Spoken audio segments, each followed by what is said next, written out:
नमस्कार sir. Sir नमस्कार जी। Sir क्या नाम है आपका? मेरा नाम कश्मीर सिंह राणा नाम है जी। कश्मीर जी, आप कहाँ से आए हो? सुंदरनगर डिस्ट्रिक्ट मंडी से आया हूँ सर। सर क्या काम करते हैं आप? सर मैं खेतीबाड़ी करता हूँ यहाँ पर। सर संत रामपाल जी महाराज से नाम दीक्षा लेने से पहले आप क्या भक्ति साधना करते थे? सतगुरु रामपाल जी महाराज जी से जुड़ने से पहले मैं साधु था जी, नागा पंथ से जुड़ा हुआ था और सिद्धियाँ करता था, मंत्र जाप करता था और बहुत क्रोधवान साधु था जी। इतना क्रोध था कि मैं मतलब जे अगर कोई रास्ते में भी मुझे कोई गलत करता हुआ मिल जाता या किसी को गरीब को तंग करता हुआ मिल जाता था तो सर मैं उसे श्राप दे देता था। और मेरी ज़िंदगी में सबसे खास और अहम घटनाएं ये हैं कि जिनको मैंने श्राप दिया हुआ है वो मेरी घटना में 11 लोग हैं और वो जब भी मुझे मिलते हैं तो उनकी ऐसी कंडीशन है कि मेरे दिल खोल जाता है।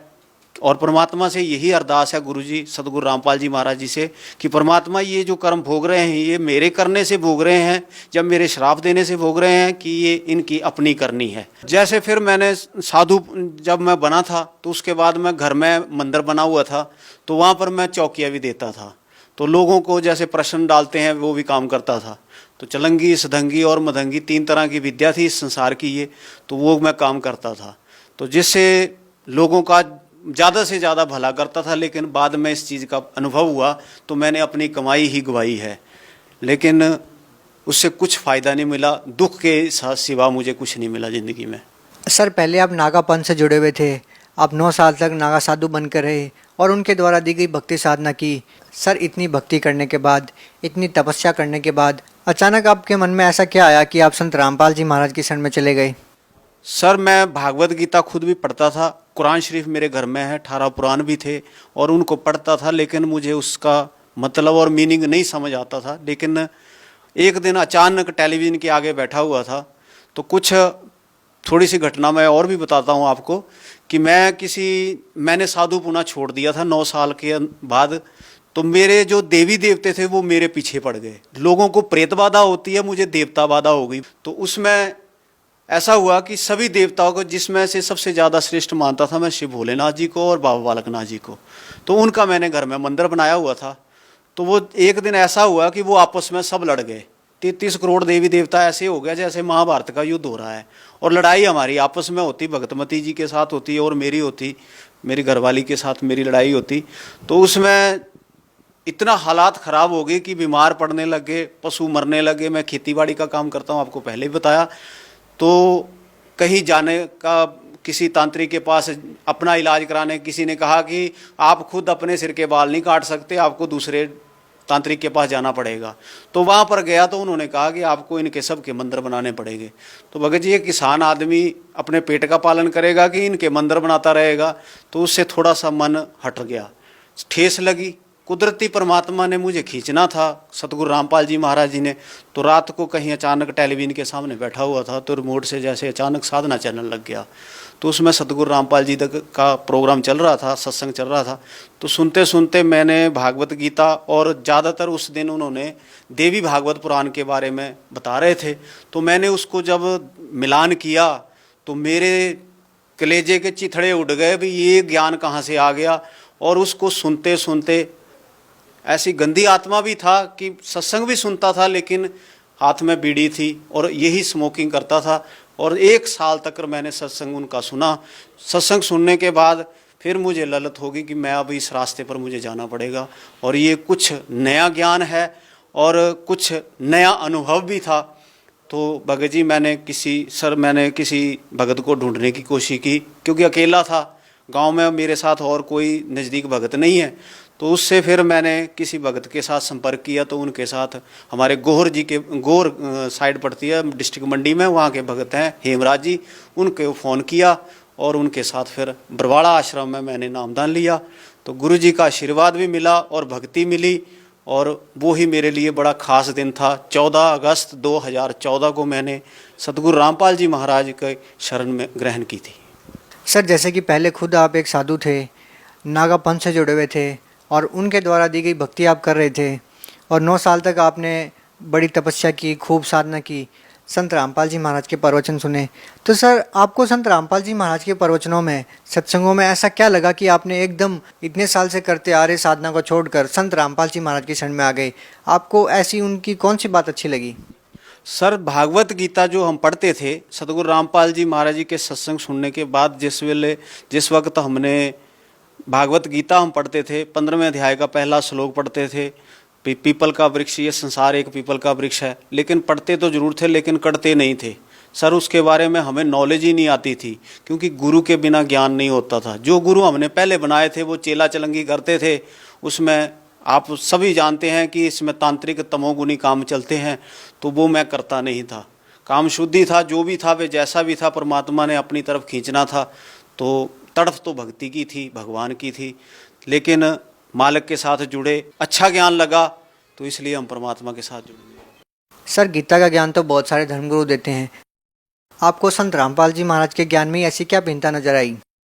सर भागवत गीता का ज्ञान सभी करते हैं, भागवत सभी साधु संत गुरु सब करते हैं, लेकिन अभी तक उनको ना ब्रज शब्द का पता है, ना उस पीपल के वृक्ष का पता है भी उस पीपल के वृक्ष का क्या सिस्टम है और क्या उसमें कितने साब है। लेकिन हमारे गुरुजी ने उसके बारे में एक एक विभाग के बारे में बता दिया। अक्षर पुरुष एक पेड़ है, निरंजन वा की डार, तीनों देवा शाखा है, पात रूप संसार।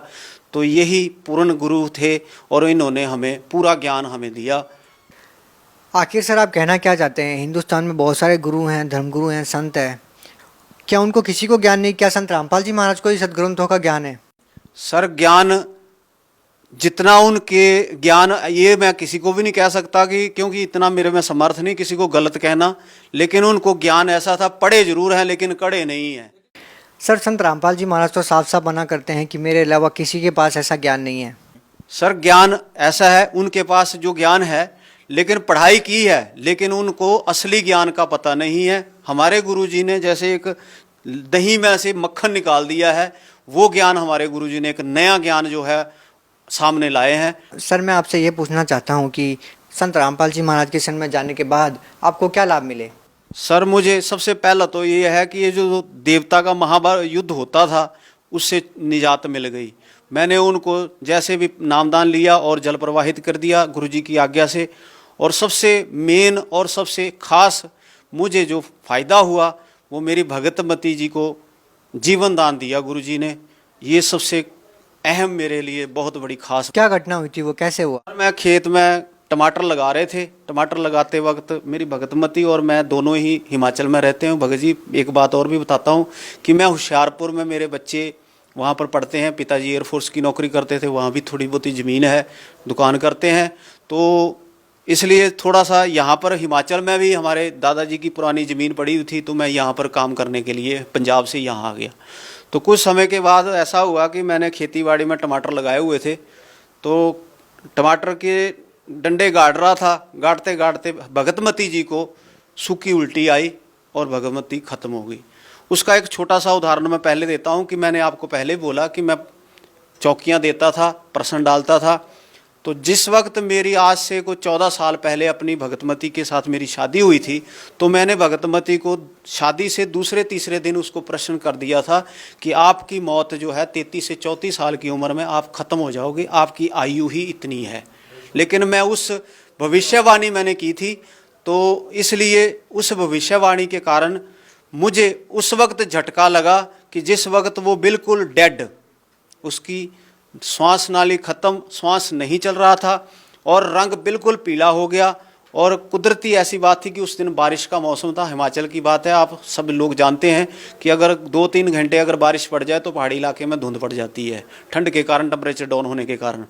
तो उसमें सबसे बड़ा दुख मुझे उस वक्त ऐसा हो रहा था, झटका, कि ये जो गाँव के लोग हैं मुझे मार देंगे, क्योंकि मैंने इनके सामने अपने मंदिर के जो देवी देवता थे वो मैंने सारे जल प्रवाहित किए थे और इन लोगों ने मेरे को जिंदा ही जला देना था, क्योंकि हमारे रीति रिवाज में, हिमाचल के रिवाज में देवी देवताओं को कुछ खास मानते हैं।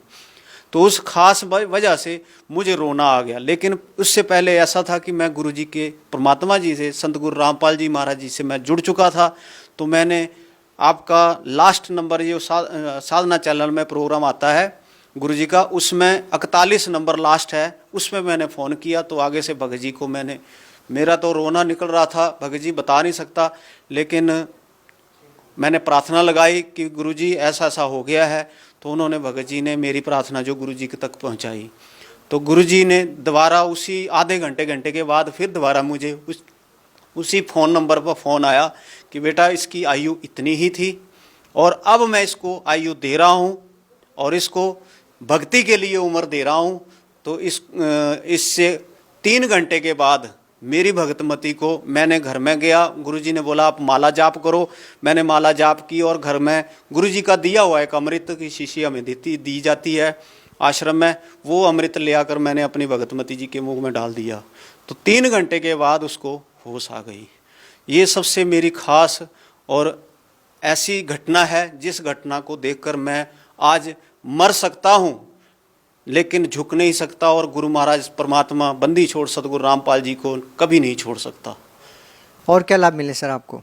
और सर मुझे लाभ तो बहुत हैं, गिनाते गिनाते तो शायद मेरी ज़िंदगी भी मुक जाएगी। ये लाखों जन्म में लूँगा तब भी मैं मालिक के बंदी छोड़ सतगुरु रामपाल जी के गुण नहीं गा सकता।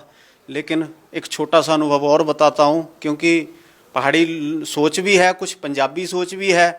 तो ऐसे है कि हमारे खेतों में सूअर आ जाते हैं, जंगली जानवर। तो मैंने क्या किया कि किसी मारने वाले को जो बंदूक रखते थे उनको फ़ोन कर दिया कि सर हमारे खेत में आए हुए हैं सूर, तो ये तो हमारी फसल को तबाह कर देंगे। लेकिन उससे दिमाग में ये नहीं था कि मैं इनको मरवाने के लिए किसी पाप का हकदार बन रहा हूँ और मैं इनको मरवा रहा हूँ। लेकिन बोल तो दिया भगत जी सर जी, लेकिन दुनिया भर के बंदूक ले धारी वहाँ पर शिकारी पहुँच गए, जीपे ले आए। लेकिन जब मुझे याद आया कि मैं बहुत गलत कर चुका हूँ और कर रहा हूँ, तो भगत जी जहाँ खेत में मैं खड़ा था वहीं पर लम्बा पड़ गया और हाथ गुरुजी को आवाज़ें लगाने लग गया, परमात्मा मुझे बचा ले। तो भगत जी हमारे खेत में ही वो मिट्टी की ढेरी बन गए। भागते हुए गए और उसी खेत के लास्ट कोने में जाकर वो दोनों ही 2 सूअर थे, जोड़ा था, दोनों ही वहाँ पर मिट्टी की ढेरियाँ बन गए। बंदूक वाले आते रहे, घूमते रहे, चले गए। लेकिन लास्ट में उन्होंने मुझे गालियाँ निकाली कि तेरे जैसा अंधा कहाँ मिलेगा जिसने हमें बुला लिया, 10-10 किलोमीटर से आए हम और तू कहता है सूर है, यहाँ पर कोई तितर भी नहीं मिला हमें। तो वो गालियाँ निकालते हुए चले गए। भगत जी मैं जहाँ खड़ा था मेरे आंखों के सामने वो सूअर, मिट्टी की ढेरी फिर सूअर बने और वहीं पर चले गए। मैं उनके नज़दीक जाकर, उन्होंने मेरा कोई नुकसान नहीं किया, मैंने उनके जाके आगे हाथ जोड़ा कि भगत जी मेरे से गलती हो गई, आप यहाँ ज़िंदगी भर रहो, जब तक रहो आपकी जगह है, मेरे परमात्मा ने आपको भी जीवन दिया हुआ है, जीवन दान दे दिया आपको। तो मेरा उस वक्त भगत जी बहुत रोना निकला, मैं आपको बता नहीं सकता। इस मालिक ने जगह जगह पर मेरा साथ दिया है। भगत जी एक गरीब आदमी और एक किसान आदमी के पास कितना धन दौलत होता है हर आदमी को पता है। बहुत मेहनत करता हूँ, एक बैल से ज़्यादा मेहनत करता हूँ मैं, लेकिन इस मालिक ने मुझे कभी भी कमी नहीं दी। कभी कभी तो ऐसा भी हो जाता है, मैं डरता हूँ अगर लोगों को भी बताऊँ, शायद अगले मजाक समझे, गरीबी का मजाक उड़ता है आज संसार में। लेकिन बात ऐसी है कि किसी वक्त तो मेरे पास राशन लेने के लिए भी 500 रुपये नहीं होते, तो रात को फरियाद करता हूँ गुरुजी के आगे, परमात्मा तेरा बच्चा तो भूखा मर जाएगा, लेकिन परमात्मा मुझे सुबह सराहने के नीचे 500 रुपये रख देते, बेटा इतना ही दूंगा, ज़्यादा नहीं दूंगा तेरे को। और इस परमात्मा ने जब कांड हुआ 14 नवंबर 2014 को, तो उस वक्त हम रास्ते पे थे, 3 हाजिरियाँ मेरी हो चुकी थी। तो गुरुजी के साथ ऐसी घटना इन बेईमानों ने, इस सरकार, हरियाणा सरकार ने कर दी कि हमारे पिताजी को अंदर कर दिया। हम किसी के आगे अपना दुख नहीं गा सकते, ना ये संसार सुन सकता है, क्योंकि आंख के अंधे और अकल के अंधे लोगों को कोई समझ नहीं आती सर जी, देखकर भी नहीं समझ रहे हैं। सर जैसा कि आपने बताया कि आपकी पत्नी को संत रामपाल जी महाराज ने जीवन दान दिया है, और भी अन्य संतों के जो श्रद्धालु हैं, भगत हैं, जो अन्य देवी देवताओं की पूजा करते हैं, उनके साथ भी ऐसी बहुत सारी आकस्मिक घटनाएं घट जाती है। उनको जीवन दान नहीं मिल पाता, वो भी बहुत फरियाद करते हैं अपने गुरु से, अपने भगवान से। और आपने संत रामपाल जी महाराज को याद किया और आपके पत्नी की जीवन रक्षा हुई। इस बारे में आप क्या कहना चाहेंगे? जो अन्य संतों के अनुयायी है उनको ये लाभ क्यों नहीं मिल पाते? सर उन लोगों के पास मनमाना आचरण है, उनकी भक्ति सही नहीं है, उनको मंत्रों का ही पता नहीं है। जय माता दी करते जाएंगे, लेकिन उसका पता कोई नहीं है अभी वो कौन सी माता है और किसका कनेक्शन है, कहाँ जोड़ना है, क्या हिसाब है। वो मनमाना आचरण है, लोक वेद के आधार पर वो पूजा करते हैं, तो उसमें सर पावर नहीं होती। हमारे गुरु जी के शब्द में शक्ति है। जो वो एक बार शक्ति हमारे संचार हमारे शरीरों में भेज देते हैं तो वो साथ रहते हैं, शब्द रूप में हमारे सदा साथ रहते हैं। सर संत रामपाल जी महाराज जी, जिनको आप परमात्मा बोलते हैं, जिन्होंने आपकी पत्नी की रक्षा की और आपको सूरों की हत्या के पाप से बचाया, एक ऐसे संत पर बहुत सारे आरोप लगते हैं और उनको जेल में डाल दिया जाता है। और बहुत सारे लोगों का ये कहना है कि उनके अनुयायियों का अभी भी हिसार में जाना या उनके दर्शनार्थ जाना एक अंधविश्वास है। आज भी जो लोग उनसे जुड़े हुए हैं वो एक अंधभक्ति के तहत जुड़े हुए हैं। आप इस बारे में क्या कहना चाहेंगे? सर, अंधभक्ति के आधार पर नहीं जुड़े हुए हैं। गुरुजी को जेल में गए हुए 14 नवंबर 2014 से गुरुजी अंदर हैं, लेकिन उसके बावजूद भी आज लाखों करोड़ों भगत परमात्मा के साथ जुड़ चुके हैं। लेकिन ये लोग सोच रहे हैं कि संत रामपाल जी महाराज अंदर हैं, इनका काम फ्लॉप हो गया है और ये कुछ नहीं चल रहा है। लेकिन इन लोगों को ये नहीं पता कि आज करोड़ों अरबों के हिसाब से अमेरिका, इजराइल, पाकिस्तान, हर जगह पर कोऑर्डिनेटर नामदान स्थल खुले हुए हैं और भक्त जुड़ रहे हैं, दिन रात जुड़ रहे हैं और भागे दौड़े जा रहे हैं, परमात्मा के साथ जुड़ रहे हैं।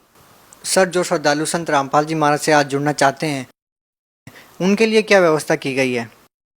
सर, परमात्मा की कृपा से हर डिस्ट्रिक्ट में, हर स्टेट में कोऑर्डिनेटर नामदान स्थल खुले हुए हैं। भगतजन साधना चैनल पर नीचे पीली पट्टी आती है और गुरु महाराज का, परमात्मा का बंदी छोड़ सतगुरु रामपाल जी का सत्संग आता है, उसमें नीचे पीले रंग की पट्टी होती है, उसमें नाम, मोबाइल नंबर दिए होते हैं। उन मोबाइलों पर आप संपर्क करें और आपको कोऑर्डिनेटर जहाँ पर नाम स्थल केंद्र होगा, आपके नज़दीक होगा, उसके बारे में आपको भगतजन बताएंगे। आप वहाँ जाकर परमात्मा से जुड़ सकते हैं। बहुत बहुत धन्यवाद सर। सत साहेब।